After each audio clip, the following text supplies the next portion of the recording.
Hello, my dear students. In today's lesson, we will be learning a very important topic, that is periodic trends in properties or the variation in periodic properties in periods and groups.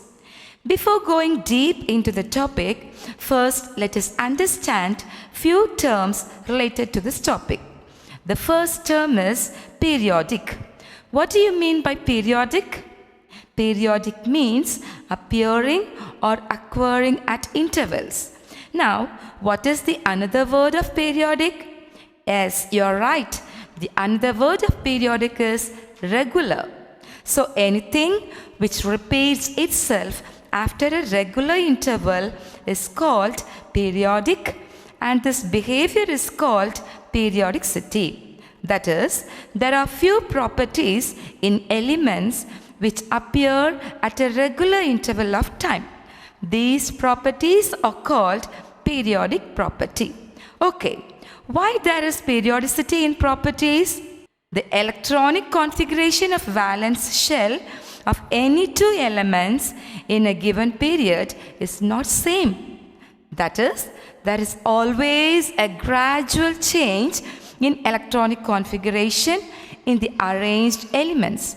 So, there is periodicity in properties. Now, what is electronic configuration? We have learnt earlier, yes? The way in which the electrons are arranged in the elements are called electronic configuration.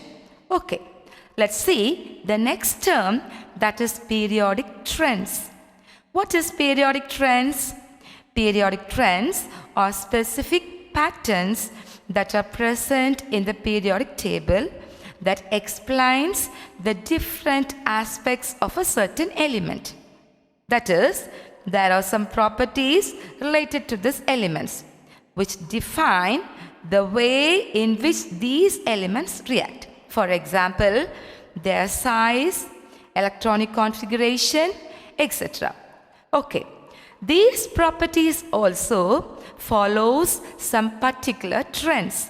Let's see how. One of the most important property of the element is their atomic radius. That is the size of an atom. The size of an atom is also measured in terms of its radius. So it is known as atomic radius. It is calculated as the distance between the center of the nucleus to the outermost shell. So now what is atomic radius? The distance between the center of the nucleus to the outermost shell is known as the atomic radius of the atom. Okay.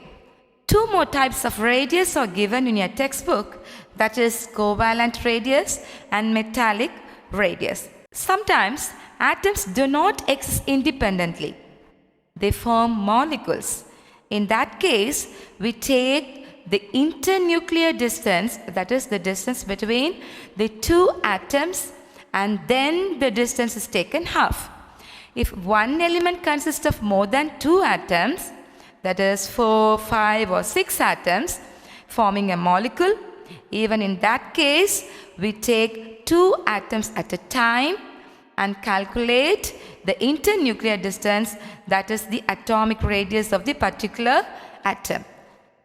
So if a single covalent bond is present between two similar atoms, then such type of radius is called covalent radius. That is, for non-metallic elements, their atomic radius is known as covalent radius. Now what is covalent radius? It is half the distance between the nuclei of two covalently bonded atoms of the same element in a molecule. As for metallic elements, the atomic radius in metal atoms is known as metallic radius. That is, the radius of an atom is joined by metallic bond. Let's see how to calculate the covalent radius in a hydrogen molecule.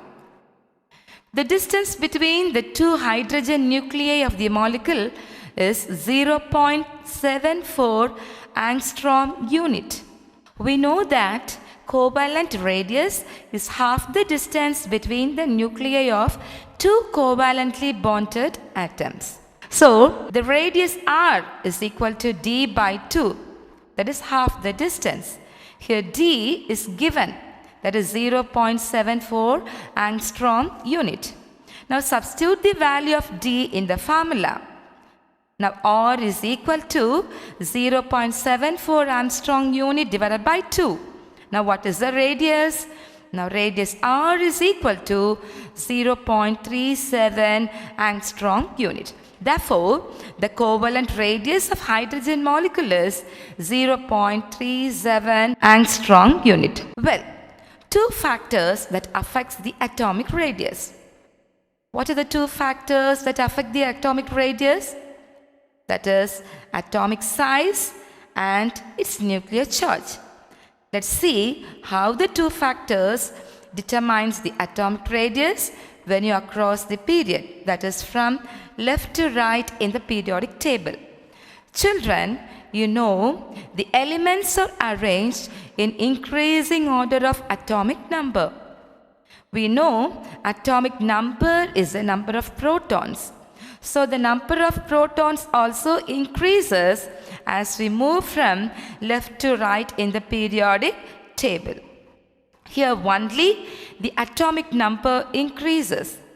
The number of shells does not increase because the electrons are accommodated in the same shell. Now, next about nuclear charge. The nucleus consists of neutrons and protons. Neutrons are neutral, that is, they have no charge. So the charge of the nucleus depends upon the charge of protons. So more the number of protons, more the nuclear charge. So when you move from left to right in the periodic table, that is in the period, as the atomic number increases, the nuclear charge also increases. This leads to create a force of attraction in the outermost shell. So the increased nuclear charge tends to pull the outermost shell closer to itself, and in doing so, the atomic size decreases. Here in this example, that is the second period elements, the first element in the second period is lithium. Its atomic number is 3. And the second element is 4. It keeps on increasing. See the electronic configuration? 2, 1, 2, 2, and so on.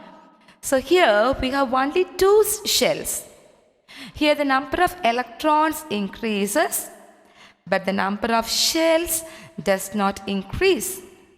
The number of shells remains the same because we know that the period number is equal to the number of shells. The atomic size remains unaffected. Yes?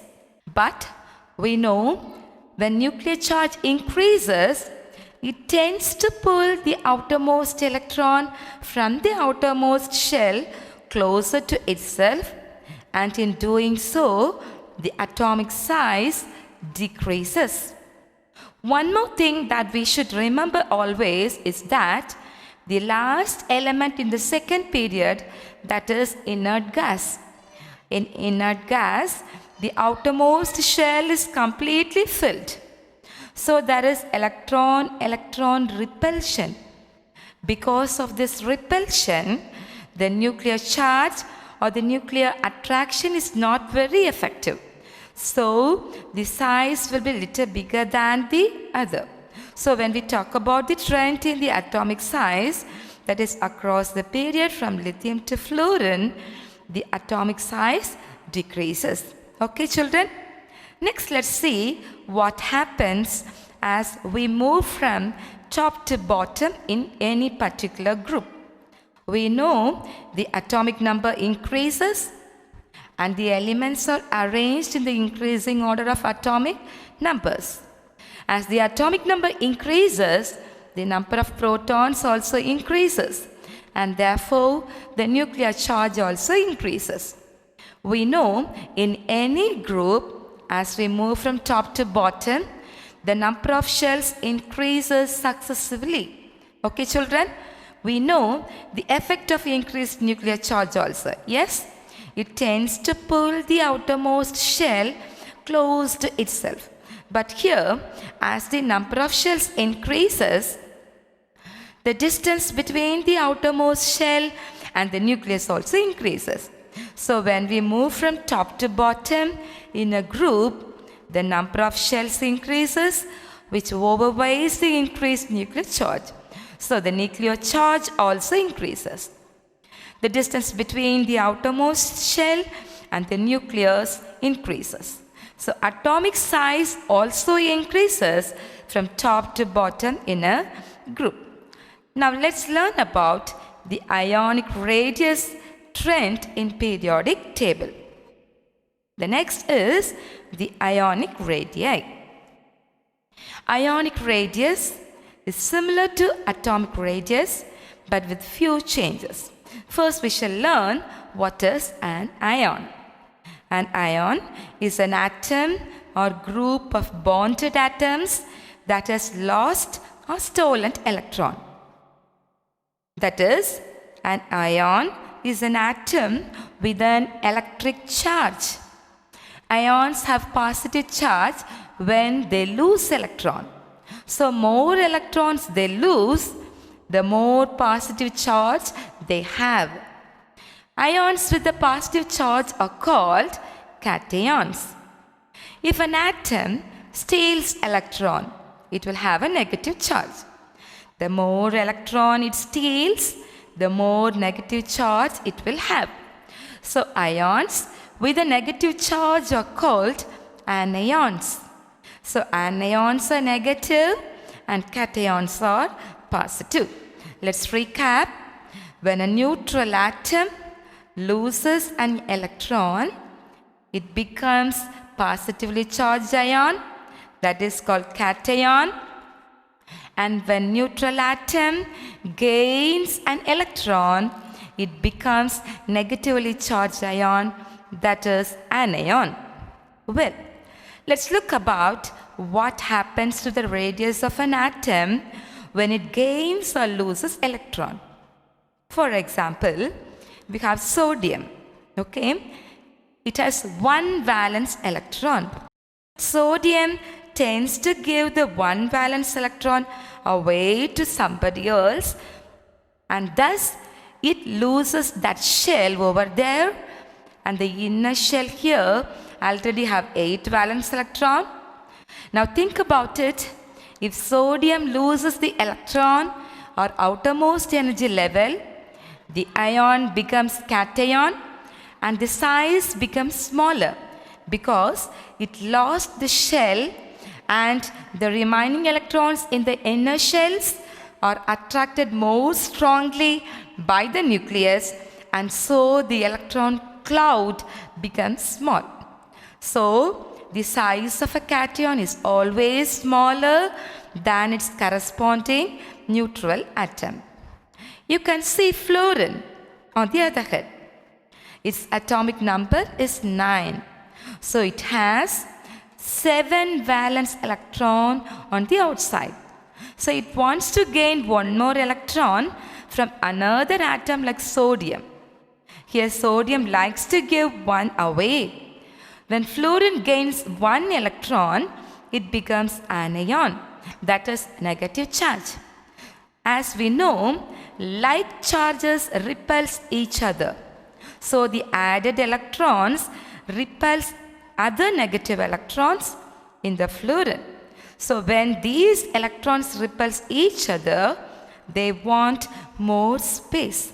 So the space of last shell spreads out a little bit more so that each electron can have more space and the size of the atom increases. So the anion is larger than its neutral atom. Have you all understood, children? Now, what is ionic radii? It is the distance from the center of the nucleus of the ion up to the point where it exerts its influence on the electron cloud of the ion. So as seen in atomic radius, ionic radii also decrease along the period from left to right and increase down the group. Okay, children? So now let's recap. What have you learned today? You have learned the periodic trend of some of the properties, that is atomic radius, and the variation of the atomic radii in the periodic table along the period and down the group. Yes? Then about ionic radii, what is ion, what are the charges, and what happens of an atom when it gains or loses electron. Okay? Learn all the definitions. It's very, very important one. Okay, children? We'll continue this chapter next Monday. Have a good day. Thank you, children.